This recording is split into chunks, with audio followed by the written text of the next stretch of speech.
In Norway, a single hour of work creates about $130 of value. Norwegians also work some of the shortest hours in the developed world, fewer than 1,400 a year. Those two facts seem to contradict each other. They don't. They are the same fact. We are taught a simple story, that the harder a nation works, the richer it becomes. It is one of the most repeated ideas about success, and one of the most wrong. The nations that work the hardest are, again and again, among the poorest. The ones that work the least are often the richest on the planet. This is the hard work myth. Start with a simple question: who actually works the most? This is the world colored by the hours its people put in each year. The warm glow marks the longest hours, and look closely at where it falls. Across Eastern Europe, Latin America, and parts of Asia, workers grind through the most hours on Earth. Costa Ricans and Russians put in over 2,000 hours a year. The wealthy nations of Western Europe sit right at the bottom. If effort alone built wealth, the richest countries would be the busiest. They are the opposite. Now keep the same map, the same countries, but color it by income instead, by how much each person actually earns. The picture almost perfectly inverts. The bright, long hours nations sink to the bottom of the wealth ranking, while the short hours economies of the West light up. More hours did not mean more money. Across the world, it tracked with less. The two maps are almost photographic negatives of each other. Where people work the most, they earn the least. To see how strange this is, take two countries inside the same European market, Greece and Germany. The stereotype writes itself: hardworking Germans, easygoing Greeks. The data says the exact opposite. Greeks work over 500 more hours every year than Germans. By the clock, they are far harder workers. Yet Germany earns nearly twice as much per person. The answer is in the bottom row. A single German hour produces more than double what a Greek hour does. Same effort, completely different reward. It is not that Greeks are lazy or Germans superhuman. It is that the hours themselves were never the thing that mattered. Greece and Germany are close neighbors. So take the two extremes instead. Costa Rica works the longest hours in this entire dataset, over 2,100 a year. Norway works some of the shortest, under 1,400. If hard work were the recipe for wealth, Costa Rica should be racing ahead.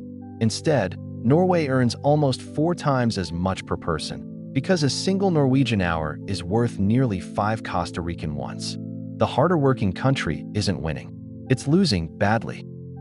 And here is the pattern repeating through time. As countries grew rich, they did not work more. They worked less. Since 1970, Germany cut its hours by a third. South Korea, once the hardest working nation on this entire chart, at nearly 3,000 hours a year, has fallen the furthest as it climbed into the wealthy world. Japan followed the same path down. Only one rich country refused to slow down: the United States. So if not hours, then what? Flip the map one last time and color it by what each hour of work is actually worth, the value produced in 60 minutes. The pattern reverses completely. The places that worked the longest hours create the least value per hour, while the short week economies of the West produce the most. This is the engine the myth ignores. Wealth was never about how long you worked. It was about what each hour was worth. There's a cruel twist hidden inside this. Even when long hours do produce more, the workers rarely keep the reward. In the United States, since 1979, productivity per worker has climbed about 80%, but the pay of a typical worker rose just 18. Almost all the value created by those extra, more productive hours flowed to the very top. Working harder didn't even guarantee a bigger slice for the people doing the work. And this is not new. It is the oldest trend in modern economics. Step back 150 years. In 1870, a German worker put in over 3,200 hours a year. A British worker, nearly 2,800. Today, both work close to half that. In 1919, the world agreed the 8-hour day. In 1926, Henry Ford gave his workers a 5-day week, not out of kindness, but because he understood that rested workers produce more and earn enough to buy what they build. For a century and a half, the rich world has worked less and less and grown richer the entire way. But the myth carries a darker cost than wasted effort.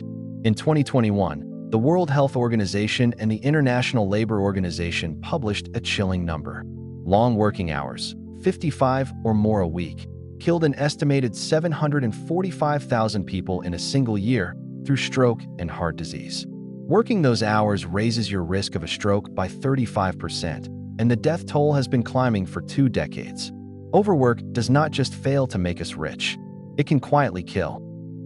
Nowhere has studied this longer than Japan. The toll there even has a name, Karoshi, which translates, bluntly, as death from overwork.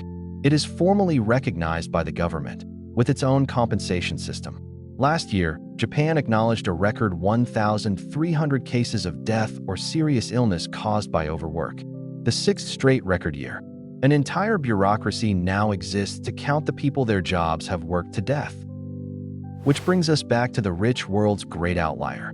The United States works like a poor country and pays like a wealthy one. The average American works around 450 more hours a year than the average German, almost 11 extra 40-hour weeks. And here's the part that shocks most people. The United States is the only advanced economy on Earth that guarantees its workers 0 paid vacation days. None. The European minimum is 20. For all those extra hours, an American produces barely more per hour than a German who is, by law, on holiday far more often. So what happens if a rich country simply works less? We no longer have to guess. In 2022, 61 British companies tried a 4-day week with no cut in pay. The results were almost embarrassing for the myth. Revenue held steady and even rose. Burnout fell by 71%. Resignations dropped by more than half. When the trial ended, 92% of the companies kept the 4-day week. Iceland moved most of its entire workforce to shorter hours. Microsoft Japan tried it and watched productivity jump 40%. Less time at work, the same output, or more.